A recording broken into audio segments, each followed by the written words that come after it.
So good afternoon and welcome to the 26th edition of the Leadership Chair. We have the topic Reinventing the Workspace, Empowering the Teams. We have with us, I think all of you would definitely know this personality, Dr. Shobana Matthews. She's the Associate Professor and the Head of Department of English and Cultural Studies at Christ University's Central Campus. Before we start the conversation, I would like to give a brief about Dr. Shobana. She's basically from Tamil Nadu, but born and brought up in Delhi, Calcutta, and settled in Bangalore, right? Her schooling was at Bishop Cotton's, and after that, she went on to complete her undergraduate at Women's Christian College, Chennai, and then the master's at Madras Christian College. And of course, the MPhil also in the area of folk song, if I'm not wrong. And then after a long gap, she started pursuing her PhD in very interesting topic, sound and spatiality, space. And she joined Christ University in 2005, and it's been a journey from there. She's lived in this campus, lived amongst us, and continues to do so. You would never miss her when she's around, because she's every time bubbly, talky, and her interest also lies with music, visual art, and I was also told that she's a trained dancer, though she's not taken the Arangetram, but she's a trained dancer as well. So a lady of with a lot of qualities. So welcome you. So we will, I think, have a fantastic, energetic session. Thanks. This 26th session. Dr. Shobana, if you can just give a gist about yourself and your journey before I start off with my questions. So this session is going to be a little different from the previous sessions. We just have question answer sessions, discussion mode, and of course we invite all of you and also people online to ask questions in between. Over to you. So good afternoon. Thank you very much, Kevin. It's such a pleasure to be sitting here and talking to Kevin, largely because we're also old friends. 2005 is when we both joined the university. So we've seen lots of growth personally as friends and also as colleagues and academics.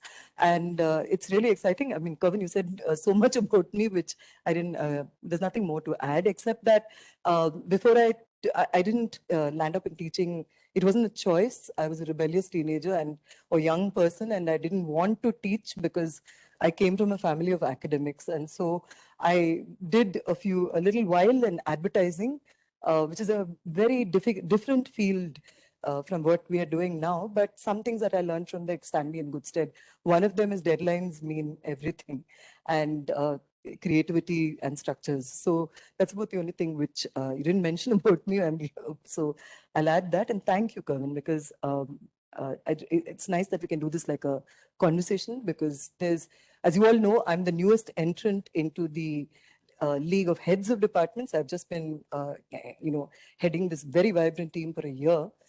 Before that, of course, I've served in various capacities of committees and things, but well, throughout my life, somehow, the moving finger pointed at me and I was asked to do something or the other. And Christ gave me a lot of time and space to develop into what they considered, someone suitable for some position like this. So thank you, Kevin, and go ahead. And I think you have a whole lot of things you want to ask me. Yes. So I have, sorry, a little PPT. Perhaps you could see that. I'm sorry, but I know there's absolutely no verbiage there. It's just some pictures. Thank you. So yes, we will ask you to, you want the presentation to go now or later? I'd like to, I thought perhaps we could some context with the title. Okay. Yeah.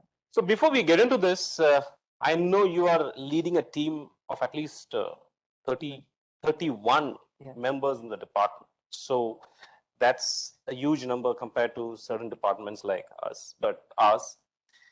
How is it to lead 31 member being taken over recently?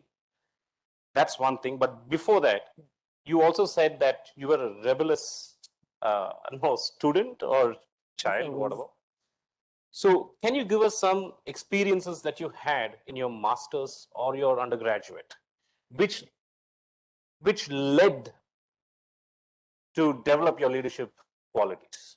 This is a good warning to all of us here that you should not divulge too much to your friends over coffee, because it will come back to you one day like this in a conversation. But I think you're referring to my rather riotous days at my master's, when my UG days were and school days were very empowering, because I went to all women's institutions, girls' school and girls' college, where well, if you worked, you got your due deserts. I mean, you could take up. But when I went to the Madras Christian College, it was a very liberal campus. I think you're referring to the incident where I worked very hard for cultural events, and with all of that, I was on the prestigious cult team and for many events. I was a debater. I was many things I can't even remember. So, so I took it for granted that when in my final year, I would automatically step into the position of cultural secretary, which was at that time held by a friend of mine who's now moved on to do very stellar things in his life. So I just took it for granted. I worked on all the cult team committees. I was a member of the cult team. I did so much. In MCC, we had this peculiar situation where it was not the people who voted for you, student body. So it was the elected group of representatives who voted for you. So there were 12 council members who voted for you. And well, I went and did my little campaigning and said, listen, I'm standing for elections. I know the budget. I know how to raise funds. I know how to put MCC on the world map, all of this kind of thing as a student leader or whatever I wanted to be. And the next day, the 12 of them congregated in the Senate room. We had a very exclusive Senate room for the council. And they voted, and then the results were out. Of the 12, I got 2 votes, right? After everybody promised me their votes. And it was a huge ego bruising moment for me and all of this. And of course, I threw major tantrums and called everybody what I wanted to call them, and then went away. And I was really angry with them, because these were people I worked with, and they had seen me actually push a team into, working late and doing things and fighting with staying out late from my hostel and stuff, because I had to get things done. And suddenly I get 2 votes out of 12, and I was, of course, extremely angry, and I went back into the council room and I thanked each of them and said, well, all of you promised me your vote, so I'm guessing each of you did vote, so I'll thank all of you. Whichever 2 were the men of integrity, because it was an all-male council at that time. And I was really mad, and I stepped down, and my warden said, you can easily be the general secretary of the hostel. I said, no, I don't want to be the women's hostel secretary. Why? It's not some consolation for me. This was what I was working towards. Didn't get it. I'm not going to take some second place thing. And so I spent 1 year sulking and all of that. And the guy who went on to become the Culsec, I mean, we all, of course, had our little politics, and I gave him a very bad time because I also had quite a few, a good following among the student crowd, juniors and things. But one thing that happened was, after I left MCC, I heard years later that the council had reformed itself, and they now made it mandatory that if the chairman was, the vice chairperson would be a girl, if the chairperson was a boy, and all of this. But I was very disappointed with that. Because I said, I mean, all this fight that I put up to stand on the basis of who, the work that I put in, if you're going to reduce it to, okay, a girl will be automatically, it reduces the talent and things like that. And I was disappointed. So I think that's what you're talking about. And I wrote a lot of mails back to the council and things. Well, of course, today it's very different. I've seen a lot more and understood, but I'm grateful to MCC for giving me that reality check that we see things very differently sometimes. And the reason I was not elected, what my council teammates told me was in Tamil, they told me, see, at 9 o'clock, you're going to go back to the hostel. Whereas at 9, we will all step out to the railway cafeteria, smoke a cigarette and talk about plans for the Kal Fest. You won't be available to us, right? As a girl, what are you going to be? You'll be back in your hostel. And I realized at the end of the day, you can be as excellent as you like, but if you don't make an impact on the people, and society does not want to change its, we could have easily worked during the day, or I could have got special permission, but we were not willing to look beyond that. So that was a life lesson for me, to not to find fault with the people who are actually making these decisions, but the systems around and the milieu, which needs some kind of, I think that's what you're asking me about. So yeah. Thank you so much. But there are two key words that I've taken. One is all men team that you mentioned, and setbacks, right? When you were not elected. Now, sometimes at early stages in our life or a career, when we get setbacks like that, sometimes we get into a shell. Did it happen to you, or how did you come out of it? No, I mean, I think I just have too much energy to sit in any shell. So I found other ways of, of course I was angry, I was rebellious, and I still have a lot of, when we do meet as, reunion and things, I make it a point to tell them, don't pretend that you guys were stood by me, I had to fight you. But they prepared me for a world outside. So where I would have to consider this, am I willing to break norms to belong to, certain elite spaces and things? And it kind of made me realize, end of the day, the battle is mine. I can't expect anybody else to fight my battles. And you said something else about. I'll come back to Yeah, that. yeah. So yeah, the next one was, you said also all men Yeah, team was there. Yeah. So based on that, I wanted to ask you some question. So as a leader, would you like to be an all men team or an all woman team? What's your take on it? Should I tell them about being cancelled on social media? I don't, well, I need to explain a lot of these things very quickly. Yeah, of course. But yeah, I mean, see, I enjoy working with everyone. I don't actually, I'm a little gender blind in that sense. I like to work with people and their skill sets or lack of it or whatever that they need, their needs. But sometimes, like you said, if you're going to ask me a question like this and I have to answer it, I'll say this with a lot of caution and I say it in a context. Because on last Women's Day, I got cancelled on social media, to use a contemporary term, because I organized, with the help of one of my colleagues who's a gender specialist, Dr. Sushma, we organized an all-male panel for Women's Day. And I got badly attacked on social media saying, you're a woman heading a department and you have an all-male team. And I had a very simple answer to that. Made sense to me. I don't know how much sense it makes to everybody. I said, well, on my birthday, I'm not going to sing for myself.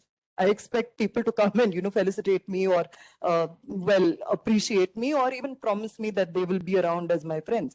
So what is the point, if I'm going to do this, so I would like to hear from my male colleagues and friends, how they perceive women's movements and things and how they will be partnering us. So anyway, that didn't go down well. But as to whether I'd like to work, because you're saying I don't have a choice about a mixed team here, which I already do. Personally, it's a difficult choice, but I'd like to work with an all-male team simply because, in the sense that I feel there needs to be a dialogue. And very often these dialogues, it's a very cliched thing to say that we need to have dialogues and all of this. But sometimes a dialogue means not speaking and answering, but listening to misconceptions, misunderstandings, or fears and things, right? So I almost feel like I have to do this, I have to be there to be that person who will listen to perhaps what the rest of the world would call chauvinistic or stuff like that, listen to it and then see whether in my own small way I could correct, engage with that without making them feel, hesitant to ask these questions, like to be a confidant, if you would like to call it that. I think that's a word I'd prefer. So that's how it is. It's not in any way that it means that I don't want to work with an all women's group, but I know the concerns of women. So why not take it further is my logic in that sense. Yeah. Thank you. Also, I want to ask you about, you also somewhere you have mentioned in your synopsis that of possibility, not power, right? So what is your take on that? Well, it's interesting because this line is not mine. It comes from one of the most innocuous American presidents, the current president, Joe Biden, who doesn't have much of not much enigma, not much policy, nothing very spectacular. And in true Biden style, he mumbled this into the mic at his inauguration. And I was following this because I teach American literature and I wanted to know, I was following the politics very closely. And I found this statement so beautiful, that of possibility and not power. Because I also know that sometimes these kind of positions like heading a department or heading a team or being a secretary, Culsec or something, is understood as a power position. Now you can make the decisions, you can do what you like, and you can get people to do. I'm often told, come on, you're the head of the department, do this. And I'm shocked, that people even think like this. Because the only thing that I can see is there are possibilities with people. There are 31 different people here with 31 dreams. I like to think of the time when everybody stepped into this university like I did 17 years ago with hopes and dreams. And I see that as my responsibility. So it's not like, where's the power here? It's more about the possibility of helping people find their own space, define their own space. And that's why I went for this idea of reinventing the workspace. Workspace. Yeah, it has to be owned by people. And there are some things on my PPT. If we go forward, but yeah, Just one slide. the next one. So I put this here. It's actually dedicated to Sam. So because we share a love for music, and this for a lot of you will be very familiar. This is the cover of Pink Floyd's 1973 album called The Dark Side of the Moon. And if you look at the graphic here, it's a prism with a single ray of light and the spectrum. Now, one thing that's not very clear here is where are you in this picture, right? So this picture doesn't have a top side left kind of an orientation. You can look at it from any side. And I think this picture beautifully captures what we are as a school, humanities, right? We have all these perspectives and we don't have solutions, neat solutions for things at all. In fact, something I teach my first year students is change your vocabulary. Literature is not going to give you solutions. It's going to give you resolutions. You resolve how you deal with a problem. So I see it like that with our team as well. Every one of us is resolving problems and we come in at different levels. Some of us want to simplify the issue. Some of us want to break it out into its myriad components and choose where we will fit in. And some of us want to be the prism through which this will pass, team players, those who will pass on the message. So this has always been a very iconic image for me. And well, if you know the band, their lyrics are also extremely artistic. So I went with this for my first slide, really to set a context for who we are as a school also. Yeah. Okay. And also you said no, you can't get any solutions, right? For a given context. But as a leader, you need to find solutions. Right. In management areas or theoretically. How do you differentiate that then? So from a literature context, from a management context, being a leader, how do you bring solutions? Actually, the word solution is quite anathemic to our discipline or our domain, because a final solution is like one man solution for everybody, right? I mean, we associate the term with Hitler, with a Holocaust, things like that. It's so much more empowering when people resolve, like there's so many different ways. And I see our deanery, school, particularly our department, we have so many different perspectives and things. And sometimes it can seem chaotic to the outside world. But I see it's very touching to see each person actually focusing on how they are going to deal with the same chapter, the same problem, the same work cycle, whatever it is. And there's that many different ways. Sometimes it is difficult for me because I also have very, strong opinions on what I think is the right way. And in those cases, I have to accept that, okay, mine may not have been the right way because somebody else is doing it far more. So that's why I use the word resolution, right? I also have to resolve that mine is not the right way. There are better ways of doing things. So that's what I meant by that. It's not a one size fits all thing. Yeah. Thank you. I hope all of you have also read or listened to Jordan Peterson's 12 Rules of Life. He talks about chaotic and order on two sides. I think somewhere you're connecting with that. My next question was on reinventing the space. You also had that small talk about how ownership, you should start owning what you do and so on. And you related with the gardener. If you can just throw some light on that. Now, I was saying I learned my management lessons or leadership lessons or whatever you want to call it, just like life skills from various sources. And one of my good friends on the campus, and I'm sure all of you know him, is Manjunath, our head gardener. And Manju is one of those absolutely, I mean, I teach aesthetics in class, I talk about processes and all of this. And there was one day when Manju was working and I love plants. I used to, with a former colleague of mine and some of my colleagues even now, we used to steal a lot of plants on the campus. And recently Manju called me and said, no more stealing plants. If you want plants, ask the correct way. And, it was a little upsetting for us because the campus is so beautiful. And anyway, so Manju one day was, yelling at his gardeners, that team, and they were pushing that, that cart of theirs, and they were rushing all over the campus. And I stopped to say, Manju, what beautiful flowers. And he said, okay, later, I can't talk to you now. So I was, okay, fine, and got out of his way.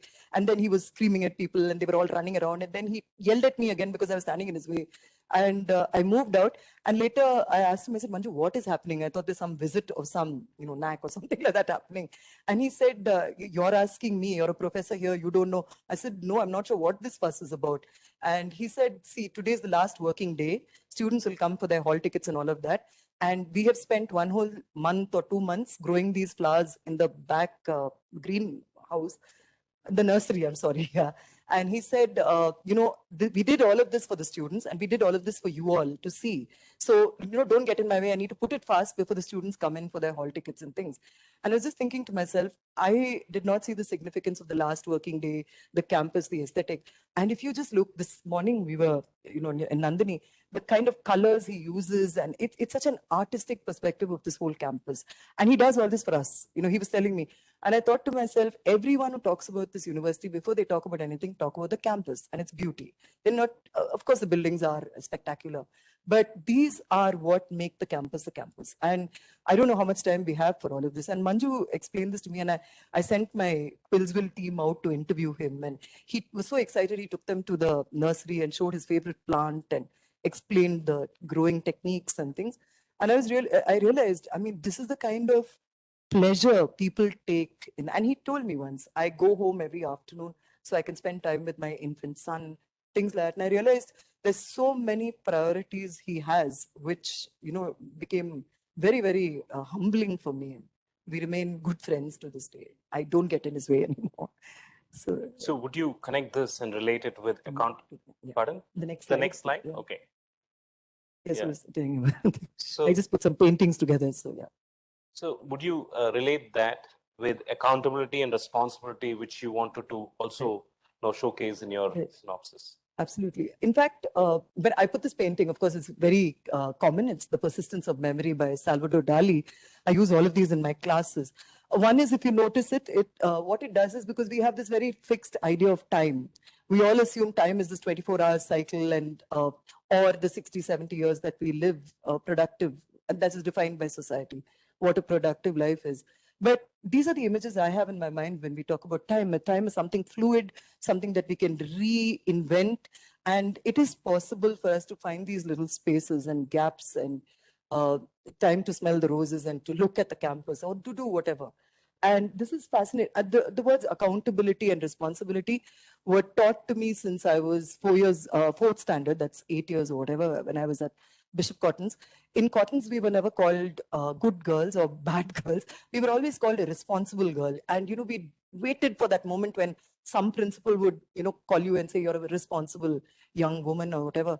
And I never understood it that time. That was just a cool word. All of us wanted to be responsible. Later, when I was in college, I thought about what does responsible mean, because someone's always calling you responsible or not. Irresponsible is something I heard from my parents all the time. And and then of course, I guess this is comes with my domain. I broke the word down and I realized that responsible is not just doing your duty, it is ability to respond to things around us, right? Many of us see this campus, many of us see the people, many of us see the country, many of us see the poverty, we see all of this. I've had students from some of the premier courses telling me things like, what do you mean Calcutta has poor people in it? I've lived in Calcutta 20 years, I've never seen poor people. And I'm like, are you really looking? Are you really seeing? Because you're seeing what you want to see or what you've been focused on. So sometimes the narrative has to be broken and you have to inculcate this ability to respond, to feel pain. Of course, I'm a little extreme about this. I once asked my class, how many of you have a migraine? And a lot of people raised their hands. And I said, well, so do I.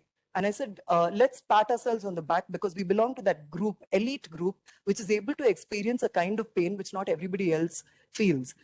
And of course, the students booed me and hooted at me and said, what rubbish. I said, well, it's true. We have experienced flashing lights. We have experienced something which not everybody does. So it's a little extreme, but I think that ability to respond is what people were trying to inculcate in me, and I try to inculcate in people around us. And today it was really fascinating. When I had a little laptop breakdown, everybody responded. I mean, I was just standing there not knowing what to do. So many people responded. And I realized I was a little embarrassed and I didn't want to disturb people, but the ability is there. But perhaps we respond differently to different people. So that's what I meant by accountability and responsibility. So I try to be that. So as a leader, what's Yeah. your take on it? So I feel my role is to help people see the fact that it's okay to respond. It's all right to respond to a crisis. You don't have to, just because I'm the head of the department, you don't have to feel like, oh, you have to repair my laptop. If you're busy, you can say, no, I can't respond to you right now. And I'm grateful to those who feel sorry for me standing there and say, okay, I'll help. We can do this outside as well. Many of us drive past situations because we don't have the ability or the desire to respond because of what will people think of us. So I think that is what responsibility is. You know, I mean, I don't know. These are all extremely idealistic. I am idealistic, so Okay. at least let's try some of these things. So, yeah. So at this moment, we also would like to have some questions from the audience as well. So maybe you can start keying in or asking anytime if you want to. Yes, sir. So you need to use a mic because I think online members would not be able to.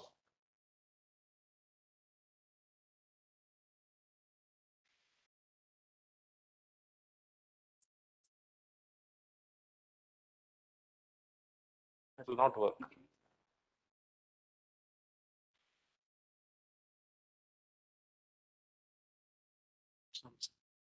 Okay. Thanks for your presentation.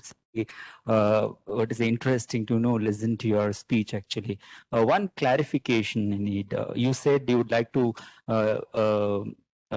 listen to your team members to respond during crisis. It's a kind of responsibility that you have, accountability or something.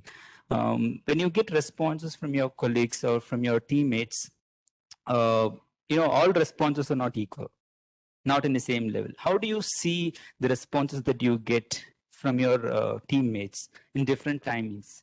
As a leader, how do you see that? Second thing, how do you handle criticism? Because as one of the team members, working together is different. But as a team leader, when I'm in a position to assign duties or work to my teammates and asking them to do it, before the deadline or whatever, the equation would be different.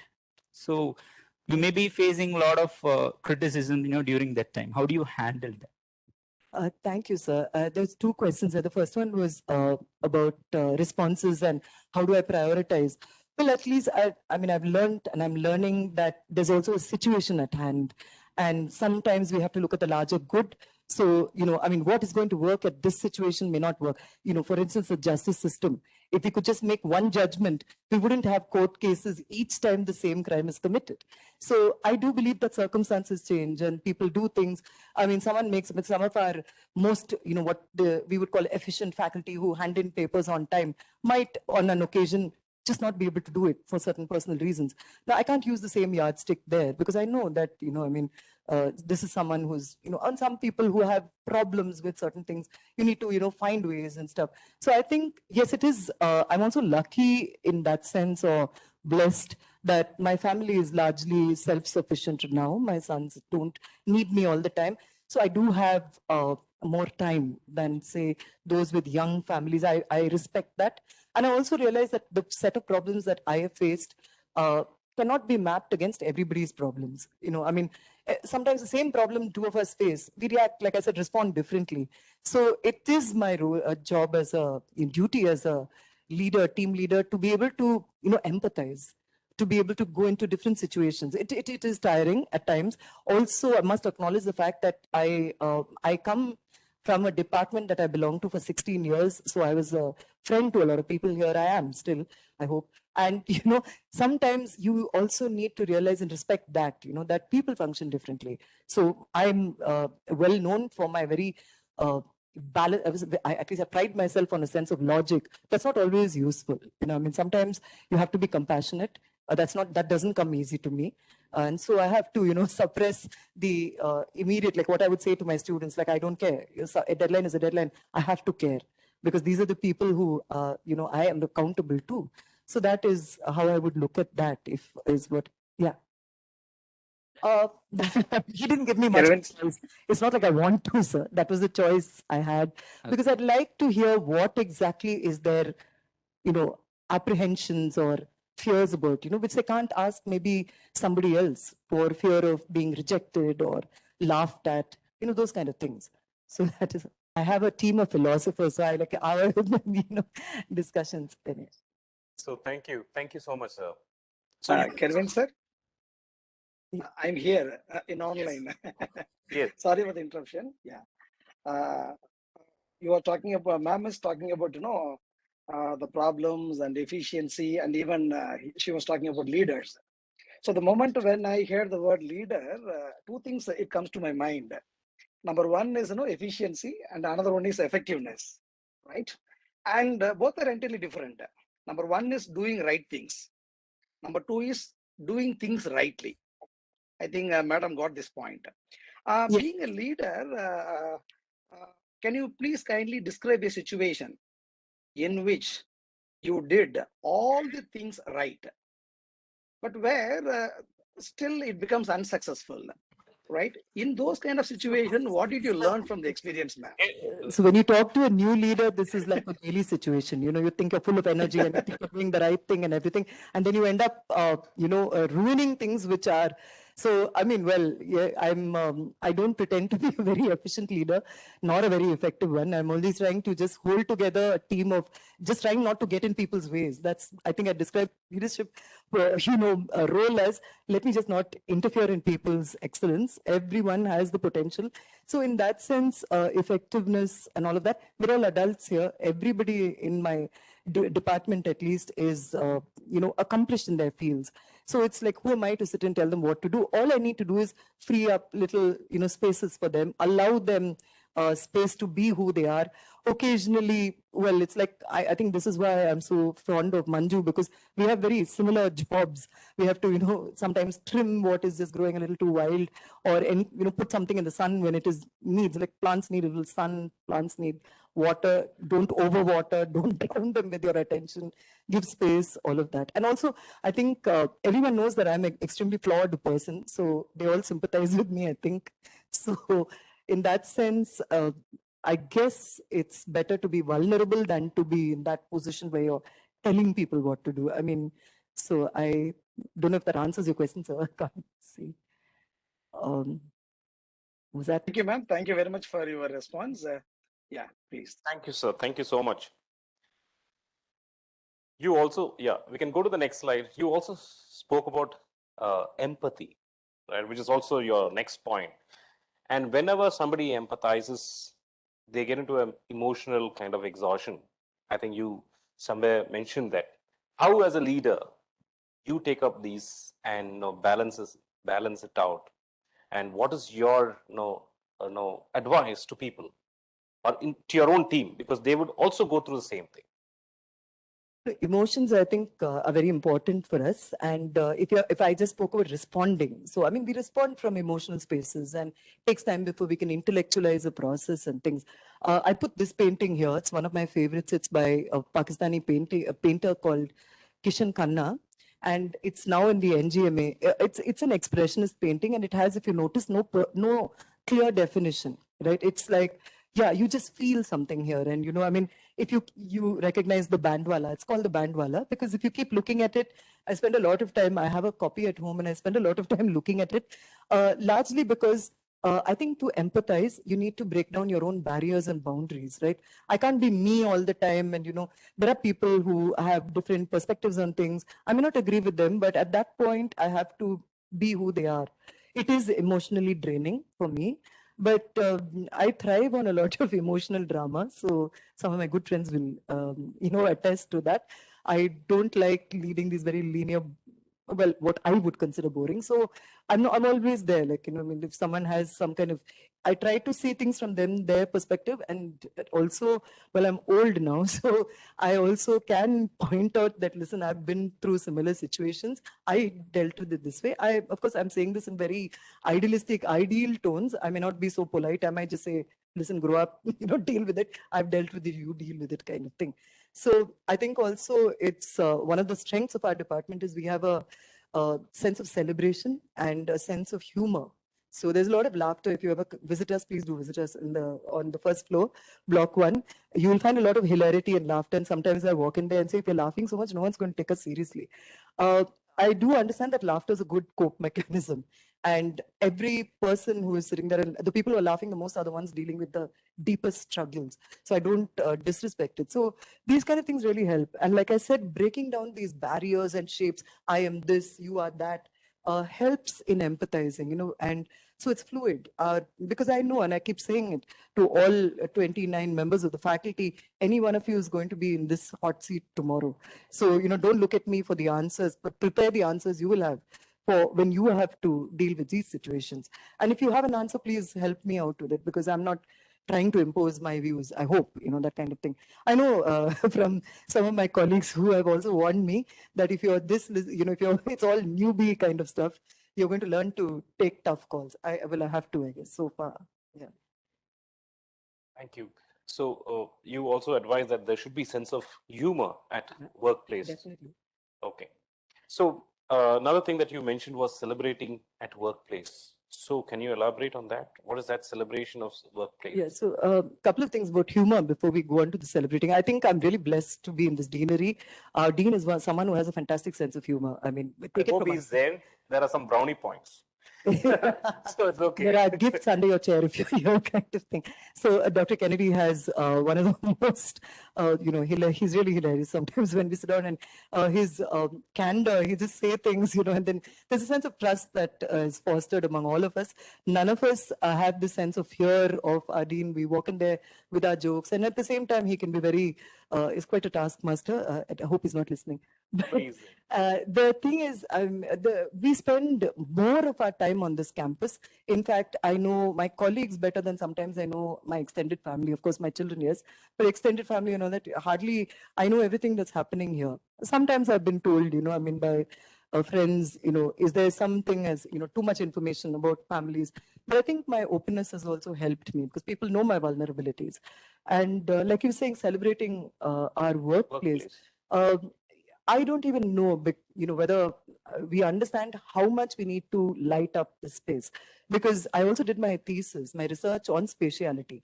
And my theorist, Henri Lefebvre, the French Marxist critic, he says that a space cannot be defined by Euclidean geometry.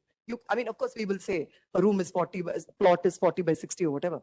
However, that's not a space. That's only a... mathematicians will be against you.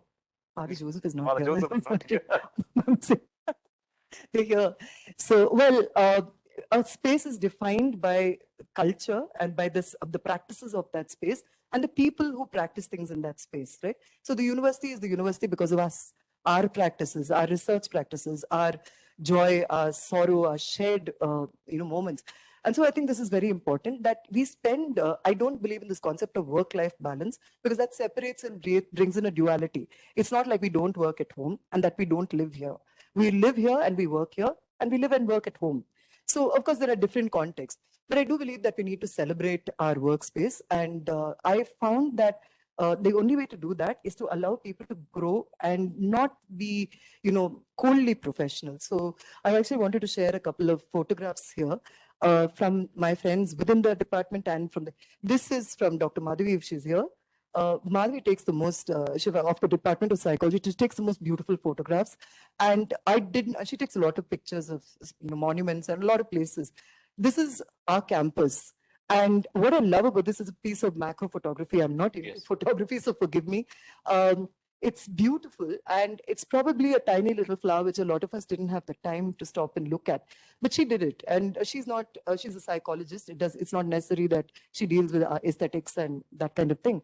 But this and the fact that we were sitting this morning, Kerwin, myself, and Madhavi, sharing a cup of coffee, and he's, of course, from hotel management, and she's psychology, and I was sitting there, and we were listening to the fact that this joy that we get, meeting each other, talking about who we are. I didn't know that you were into photography till today, after 17 years, of course. So it's so exciting to see dimensions of people, and then a lot of things fell into place about the observations he's made of me, or she, of course, I knew.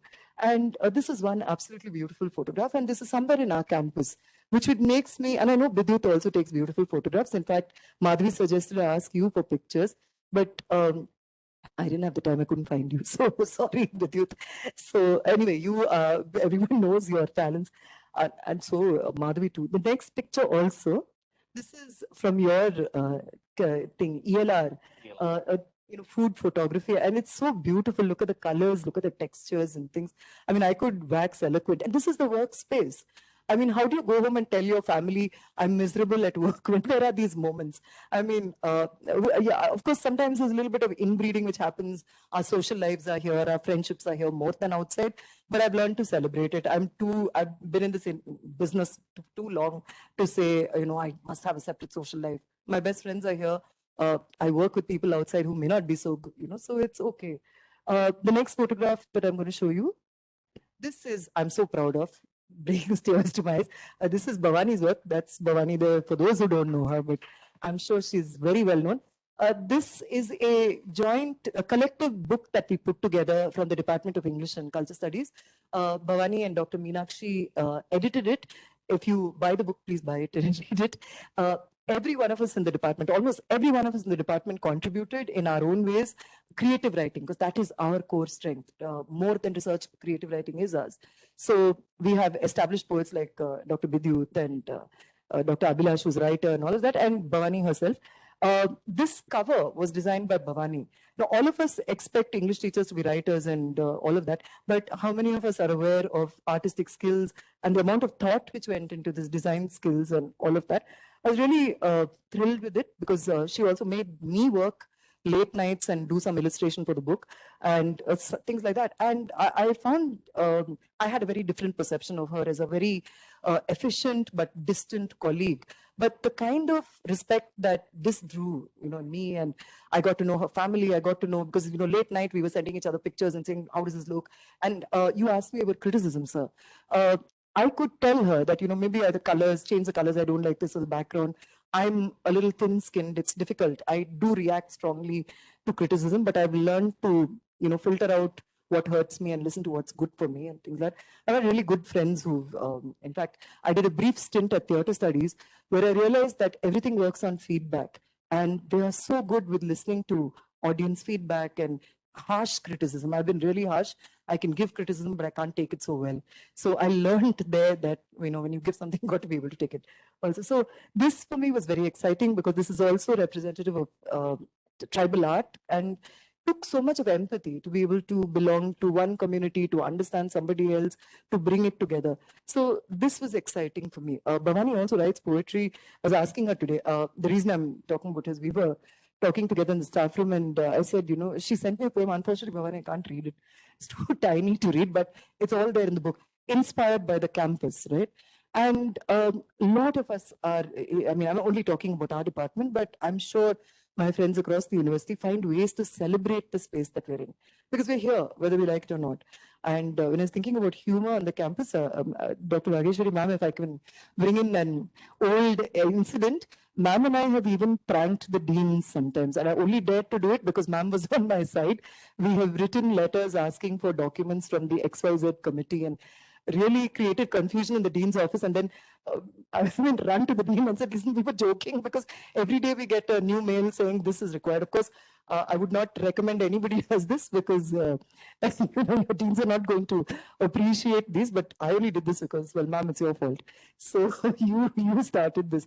But we've really learned to find ourselves. And when I was listening to stories from Mr. Randolph, Nanjunappa sir, so many of my seniors, lovely to hear the kind of fun they had on the campus, because that's what I miss the OBTs, not for the discussions, but the camaraderie and warmth that it inspired, that kind of thing. So that's what I meant by celebrating, owning, putting up your, family pictures, things like that. And it's not something we need to hide. We are family people. There's nothing wrong with this, and our struggles inspire, motivate, maybe even create problems, but that's a risk worth taking. So Thank you. Thank you. You also said the other part of your title was also empowering teams. Now, does empowering teams create happiness or does it create conflict? What is your take? Because you were talking also about sense of humor, which also will relate to work culture. Yeah, it's not funny if the joke is on you. Yeah, Correct. we've had situations like that. I think I inherited a very empowered team, so I don't think I don't know about, but I think we're all.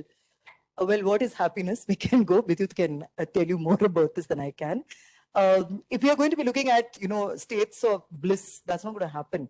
But there are these moments, like yesterday we had a potluck and, all of us contributed food and there was some good-natured joking around. That happens. Also under high pressure, if you come to my room right now, all the faculty have access to my room, so they're most welcome to use it for, meetings and things. And right now it's like an industry, it's like a factory. And Dr. Felix is standing there and yelling out orders to the whole IQAC team. New people, those who just joined the department, are running around. And they came and asked me, is it all right for us to post a, harsh thing on the group saying submit or not? So I was like, go ahead, this is what we have to do. So at moments like that, I don't know about everybody else, but I thrive under pressure. So I think people are also finding themselves, and I hope it is a happy experience. I can't define their happiness. There are people who find it difficult, but I hope everybody is able to find themselves and their happiness. All I can do is, like I said, minimize my intrusion into their lives and things, because each of us is here as a professor, associate, assistant, whatever. And professing is saying what we believe. So I can't tell you how to teach a class. Maybe I can tell you what you have to finish and how long it takes and what your learning outcome has to be. But how you're going to get there is your journey. And it's just my job to be the minimum roadblocks. Really. That's fantastic. Thank you. My last question, and then we will take questions from the audience, online and offline. Throughout your career, was there any disadvantage to you? Anything that created a disadvantage in your career? Career-wise? Career-wise, yes. No, I also understand that you alone took care of your children, work, PhD, your team, the department, and so on. So this entire thing. What played a disadvantage? Or was there any? Actually, this has something to do with you. So to say this, the only disadvantage, which anyone could call a disadvantage, is that I live 15 kilometers away from Christ, and Kerwin also happens to live. We're neighbors, incidentally. So we live 15 kilometers away. But it was not really a disadvantage because we part of our friendship grew out of shared rides coming and going from work together. And now I've realized that 1 hour away from, it's like a limbo between college and between home, is when I get to make my calls, catch up on social media and everything. So I don't know about any disadvantages. In many ways, I'm extremely blessed and privileged. So I sometimes have to step out of this space where I am. I don't know. I mean, also I deal with pain and things pretty stoically, I think. I'd like to think. So as once one of my colleagues, Dr. Meenakshi, told me, be a little careful, because you might be able to deal with a lot of things, but you need to be able to understand that not everyone copes the way you do. So empathize. That was a life lesson for me, because I felt that, if I could be happy, why can't you? That can't happen. Thank you. Thank you. Yeah, no. So if there's any questions from the audience, I think we will take it up for the last 10 minutes. Online members and members in the room. Any questions? Yes, ma'am. Yes, sir. Yeah. Sir, I have a question, and that is, you are a person who is so intellectually inclined to creativity. Are there limits on free speech, according to you? So I read something when I was also a student of political science in high school. I mean, 12th standard, we had those electives. So I was very fascinated by this. And then, of course, this led me into, I teach American literature, where there is a lot of focus on freedom, liberty, and things like that. And I really can't answer this question to your expertise level. But what I can say is, I think everything comes with a price and prioritizing. So for me, freedom has meant a lot. I don't know about free speech. I also have learned, I don't think it's being fake, but I know where to say what now, I hope. I mean, because I can be quite blunt sometimes. But one learns through, knocks and things, that there are certain things that can be said, certain things which might not work. So you need a little imagination, right? And sometimes I say, if you're just caught up with your personal rights, you're giving up for a cause. If you look at the great revolutionaries, they picked their battles, right? They knew when to say what, sometimes to hold back and keep quiet for the cause, for the greater good. So I think those are things which have motivated. We don't have to always say everything with no filters. Sometimes we feel just because I'm saying telling the truth, I have freedom of speech. all of that. But the freedom of speech also comes with great responsibility of tomorrow, what is it going to, lead to? So I once wrote an article on my area of research, which was protest music. And I quickly share this. I got a response from a person in jail who was locked up under Maoist charges, saying that you're writing on protest music and I'd like you to, be part of our cause and things like that. And I was thinking to myself, wow, was I a little indiscreet there? And then what price freedom of speech and freedom of expression in art? That's a thing we grapple with on a daily basis. I have no answer to that, sir. Just how much each person is willing to commit to their cause is what I can say. That is, thank you. Shobna, this is something that I wanted to talk in the sense you talked about how you prefer to work with male colleagues because you would get the other perspective. Now, what I would like to ask is, suppose we have, how far or how right are we in saying that we can speak for others in terms of, do we have something called as proprietorial voice? We come up with women empowerment cells and we do not have any women being represented there. So does it by default make all the male members of the cell emerge as proprietorial voice, and can that be done? No, I understand what you're saying. No, let me answer that. First of all, that was a hypothetical situation, which I hope I will never have to face in my life. Unfortunately, at Christ, we don't have to. I've worked in all women's institutions and worked closely with women. My personal interest is that you can't change. I understand what you're saying. That's problematic. When you have people, this feminist movements, when you speak for people of other communities, it can be oppressive. So I wouldn't speak for any at any point in my life regardless of gender, right?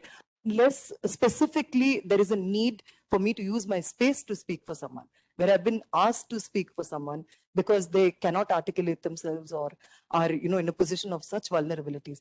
I do agree that could be considered insensitive, right? When there is nobody from the gender, the community to understand.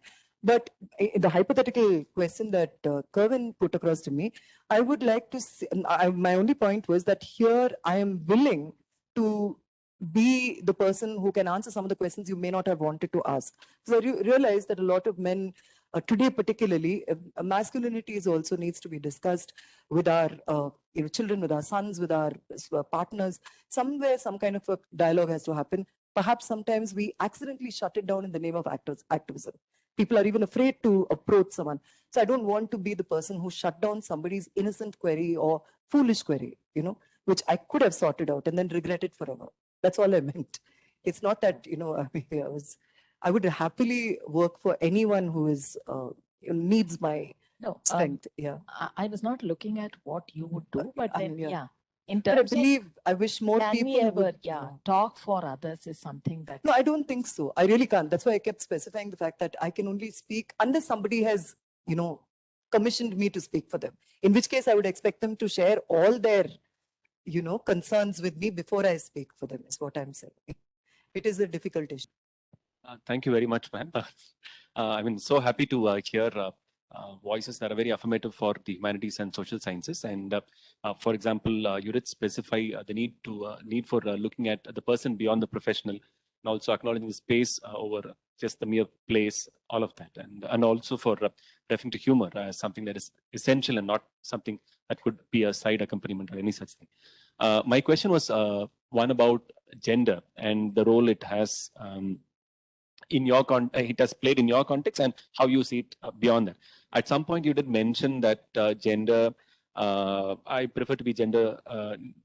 Neutral, right? In terms of gender blind, yeah. So more or less along similar lines, which I think Jordan Peterson would also subscribe to. But there is a difference between how feminists see the gender neutrality and some empowered person might look at gender neutrality. For instance, a feminist would say that gender neutrality is our aspiration, but at the moment it is not there. And so there is a need for affirmative action. There needs to be some amount of reservation, right? Now, how do you read this challenge? In terms of leader context, right? Yeah, as a leader, would you approve of affirmative action for people who are marginalized in the name of, say, gender or for other ones? Yeah. I think I was trying to say that maybe I didn't articulate myself very clearly in the sense that when I say gender blind, again, you know, I mean, I sometimes say these things in class to evoke some kind of debate and stuff. But what I mean is, I mean, of course, there are certain experiences which are gender specific and things like that. And there, of course, you know, you can't be totally. But there are certain things which don't need to be ascribed to, you know, for instance, there are men in the department who take, these are, you know, today, it may seem like I'm stating the obvious. When I say I have male colleagues who come to me and say, my children are ill today and I'm staying home, or, you know, I don't see the problem with that at all, you know, and I gladly, you know, didn't work with them on those levels. But I do realize that, you know, it's so multi-layered, you know, like I myself say sometimes, I don't need anybody speaking for me. Now, I can say this because I think fairly articulate and I'm fairly aggressive in my, you know, fight for my survival. But I do realize that there are other people who might need not me speaking for them, but me giving them a strategy. I'd like to intervene at that level. I don't ever want to be the person who fights your battle simply because you're taking away that, you know, it comes from Ted Hughes, you know, that whole Jaguar poem where if you cage somebody by giving them your support, you're not giving them the ability to be what they can be and fight their own battles, you know, and sometimes it means making mistakes. So, well, that I'm not sure that I don't mean that I'm ignoring gender issues, but what I mean is when it comes to work and like enact report, at that point, sometimes one has to be, you know, above these things or beyond these things. So that's what I mean. Thank you. We'll take this last question. Yes. I'm sorry, being a little bit immodest. Actually, the question was for you, ma'am. Ma'am's question, very interesting question. Bhageshwari ma'am's question. This actually, I was discussing that in one of my classes. And ma'am actually celebrated both in the sense we talk about unselfing. You know, it's a Iris Murdoch uses that word unselfing. You have to jump out of your own being and fall into somebody else's silences. So the answer to the question would be yes and no, because we are in literature department. I always say that if Tolstoy could write Anna Karenina, if Flaubert could write Madame Bovary, then can we just expect a female writer to only talk about females, or vice versa? Also, because some of the most important characters of Iris Murdoch are male characters. So, but at the same time, when ma'am was talking about migraine, I was reminded of the contemporary of Jean-Paul Sartre, Simone de Weil. She had chronic migraine throughout her life. I would never ever be able to step inside her head. So that is actually, it's impossible to theorize migraine because it's yours entirely. I think, I'm sorry to interrupt you, but Vidyut, you know me well enough, I can. So I was just going to say that this is something which I've been grappling about. Are there things which we cannot experience? I'm not going to give you the example of how I did this once in life because it's extremely personal, but I do believe, I mean, I don't think everybody is ready for my kind of brutal honesty, but I do believe the metaphor works as, you know, this is why I said a lot of what I said comes to me from my training and my reading and my domain. So the metaphor helps us go into which perhaps even physical experience cannot. And that is what I believe differentiates good literature, sets good literature apart, where you talked about Flaubert, you talked about Tolstoy and writing, and I think it is the metaphoric voice. So rather than a proper voice, it is a metaphoric voice, because metaphors are the most scientific things in the world. Like you cannot have an non-precise metaphor. You can have any other kind of thing. But if it doesn't do, it's a failed metaphor then. So I believe that takes us into other experiences. Anyway, I'm sorry, this is not a literature class. So I'll stop. Their perspective on the session. So it is not, it's not on the speaker or the moderator, but definitely on the session as well. So thank you. And on behalf of all of us, thank you, and the department and the university, in fact. Thank you so much for being here and giving your thoughts to the entire members. And in fact, something that I also read was after we work for 20 minutes, there's a recent Harvard study that they said after 20 minutes, you need to take a break for 10 minutes. But we are here 60 minutes listening to a lecture. So it's okay. But I think we'll definitely break now. But what I wanted to relate that with what she said, celebrating workplaces. You go out, meet somebody else from your own department, from somebody else, from other departments, and then talk like how some of us had chats during these last few years. So, and especially we also were discussing how online sessions made us totally away from these interactions. So today when we are back face to face, I think these are necessary, and that relates to that research as well. So as you also said, reinventing the workspace and celebrating members and workplace, it is necessary. And thank you so much for being here, and we look forward to your flourishing years in Christ. See you. See you. Thank you to the Praveen Kenacher. Thank you so much.